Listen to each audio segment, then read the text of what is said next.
Greetings, everybody. My name is Drew Bagby. I'm a librarian at Front Range Community College, Larimer Campus, Harmony Library, and today I'd like to show you how to access journals and periodicals using the Ebsco Discovery Search. We're going to start at frontrange.edu.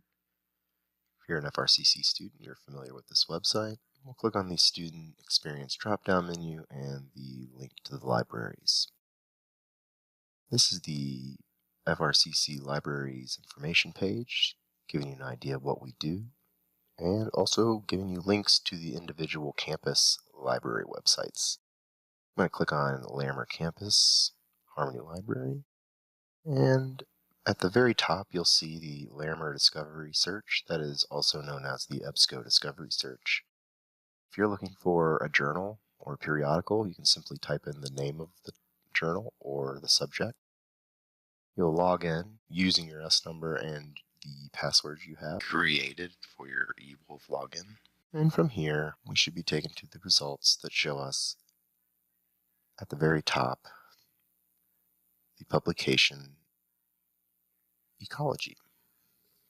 You'll notice you can actually search within the publication right in this search field. If you also wanted to just see journals and not get over 5 million hits for the term ecology, you can search in the Ebsco publication finder.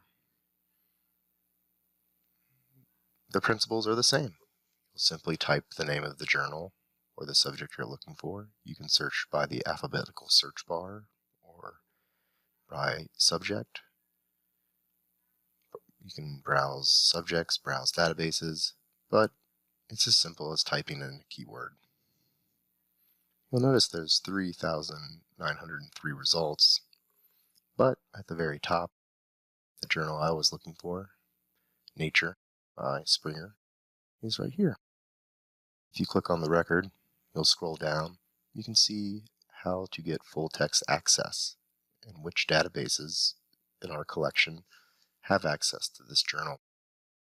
You'll also see information like delay of 1 year, meaning that there is a 1-year embargo, or the database does not have access to the most recently published articles from that journal. Thanks for watching.